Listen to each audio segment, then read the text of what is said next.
Son 15 días que estamos pidiendo nos permitan recabar la información técnica de los instrumentación que tenemos implementada respecto a los desplazamientos de la zona en masa que se está afectando la estructura, para con base en esa información tener un soporte y un sustento que nos permita definir cuál es la condición del puente. Durante esos 15 días, que es en forma paralela, estaremos revisando la posibilidad de poder habilitar el paso peatonal o el paso para vehículos pequeños o motocicletas. Eso es lo que vamos a hacer en esos 15 días. Usted recorrió hoy ese territorio, ¿qué encontró? Y usted se sostiene en que va a estar cerrado por seguridad.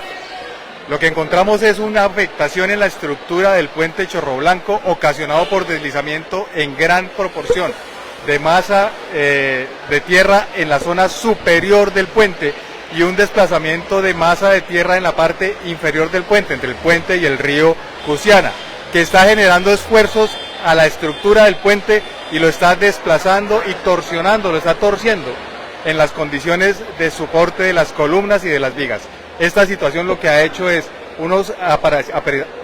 una aparición de grietas que se reflejan en la parte superior de la rodadura, amén de las condiciones de la estructura que está debajo de ella y que nos levanta la alerta que bajo una condición de un movimiento imprevisto, como ocurrió la semana pasada, la estructura pueda fallar y caer al piso. ¿Una declaratoria nueva ustedes también?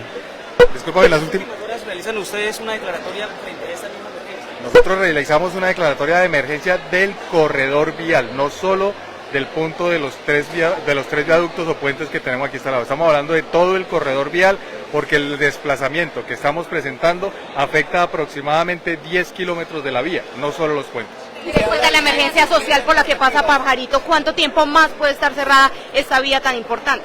Máximo estamos hablando de los 15 días, una vez tengamos información que nos permita tomar una decisión contraria a la que tenemos actualmente, o que eventualmente nos permita ratificarla. Eso hoy no lo sé, porque no tengo la información detallada para tomarla. Y claro que tomamos en cuenta las circunstancias del impacto social, la comunicación, el tema de salud y educación. Son aspectos que evaluamos, pero que el peso de salvaguardar la vida es mayor que esas circunstancias. No quiere decir que estemos ignorando las afectaciones que se están generando.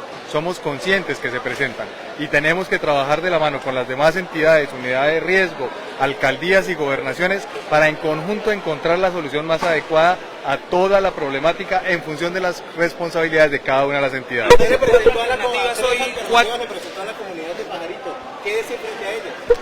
Las alternativas que estamos analizando se empezaron a trabajar desde el año pasado, una vez ocurrió el tema de Puente Grillos. Este estudio que finalizamos en junio de este año, lo que nos muestra son 4 posibles alternativas de intervención. La primera, seguir atendiendo la situación actual en la vía que presenta una gran afectación.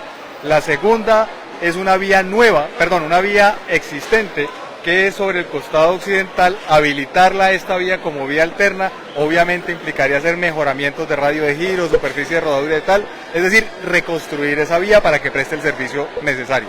Y las alternativas 3 y 4, que son vías nuevas, construir una vía completamente nueva, una por el costado oriental, que es paralela al río y casi que es el espejo de lo que tenemos hoy, pero del otro lado, que es la que resulta con mayor viabilidad y factibilidad de ejecución, y la última es una vía nueva que le saque el cuerpo a la falla geológica que tenemos en la montaña y estaríamos hablando de 19 kilómetros.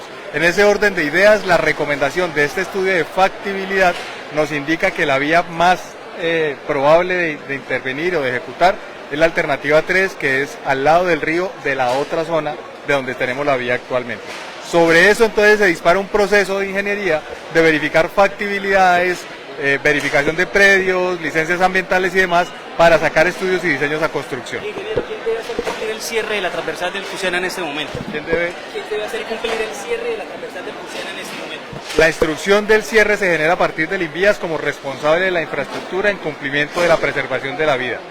Las autoridades de policía, en cabeza de DITRA, y las autoridades desde el punto de vista de transporte, la superintendencia en función del transporte de carga y transporte de pasajeros, son las llamadas sobre la resolución que se expidió a ejercer los controles y hacer los seguimientos del caso para el cumplimiento de la misma. ¿Cuándo vuelven ustedes aquí al municipio de Pajarito ya con soluciones después de esos 15 días que están pidiendo en este momento? El primer paso es los 15 días para hacer las acciones inmediatas que nos permitan sobrellevar la emergencia que tenemos hoy. De ahí se dispara todo el proceso que tenemos para la solución definitiva, las cuales nos tomará un poco más de tiempo, y en la medida que avancemos en la ejecución y identificación de la solución, poder dar tiempos exactos. Hoy sabemos que hay una alternativa de vía que podemos abordar y sobre eso vamos a trabajar. ¿Qué decir frente a las amenazas de la misma comunidad que dice que van a cerrar la Marginal del Llano si durante estos días no se generan soluciones inmediatas? Yo no lo califico como amenazas, yo califico la posición de la comunidad como una situación que les llama a poner el acento en la situación que están viviendo.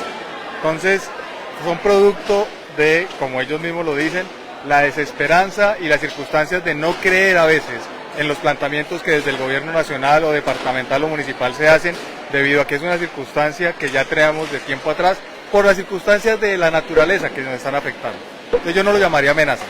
Ahora bien, como sociedad y como comunidad, todos nosotros, en la cual pertenecemos, tenemos esa posibilidad de levantar la voz y llamar la atención de los gobiernos para que nos escuchen. Las vías, de hecho, desafortunadamente, no solo logran ese propósito, sino que afectan a otras comunidades. El mejor ejemplo lo tenemos estos días en el departamento de Nariño, donde una comunidad que también levantó la mano ante reclamos que considera justos, que no han sido atendidos, termina afectando en gran medida a otras comunidades. El llamado aquí es a seguir utilizando los canales que nos permitan comunicarnos, acercarnos y buscar las soluciones en conjunto, de forma pacífica y amena, sin generar más afectaciones de las que ya tenemos por causa de la naturaleza. Director, ¿el día es cuando habilita el paso en Guaudas? ¿Qué han definido sobre ese tema? ¿Cómo avanza el tema? En Guaudas. En Puerto Salgar, Guaudas. Ya, discúlpame, en Corán, en Guaudas. En Corán lo que tenemos fue allí un desplazamiento de roca fuerte. Hablamos inicialmente de 3 metros cúbicos, que haciendo la evaluación de todo el talud llegamos a 11.000 metros cúbicos de roca que estamos demoliendo y trasladando. Los avances que el contratista reportó nos hablan de poder estar abriendo este fin de semana el paso en ese punto de la vía. ¿No depende del tema del clima o definitivamente están tranquilos para el fin de semana? Estamos programados para el fin de semana, pero si el clima no nos ayuda, es decir, la precipitación que allí se presenta sea muy alta, nos obliga a hacerle monitoreo al talud y verificar que no se desprenda más material. Si esa situación no ocurre, esperamos estar abriendo este fin de semana. Vamos a tener vías que garanticen el traslado de maquinarias. Casanare tiene mucha agroindustria, tiene industria petrolera, pero las maquinarias que moviliza son muy pesadas. ¿Cuándo vamos a tener en Colombia vías que garanticen justo esa transitabilidad? Colombia tiene las vías que puede instalar en función de las condiciones geotécnicas y geográficas. La implementación ingenieril al principio identifica unas circunstancias que eventualmente la naturaleza puede detonar en otro sentido. En ese orden de ideas, que son las labores que estamos haciendo actualmente, pues nos obligan a verificar la situación y tomar decisiones diferentes a las originalmente planteadas. Con esto lo que quiero decir es que las vías que podemos implementar en los territorios nacionales, en todo el territorio nacional, pues obedecen a esas circunstancias de la naturaleza y los estudios técnicos que nos permitan ofrecer la mejor condición.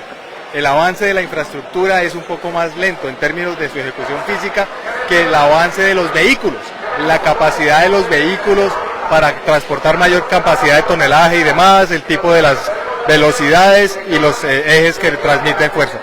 Tratamos de equipararnos, pero la inversión física va un poco más atrás de la inversión tecnológica y del avance tecnológico de los vehículos. Tratamos de ponernos al día en función de esas condiciones y el tema de la naturaleza. La ruta por vías alternas para comunicarse el departamento de Casanare con el centro del país, ¿cómo se encuentra esta vía? La vía Bogotá-Villavicencio hoy reporta condiciones normales de operación.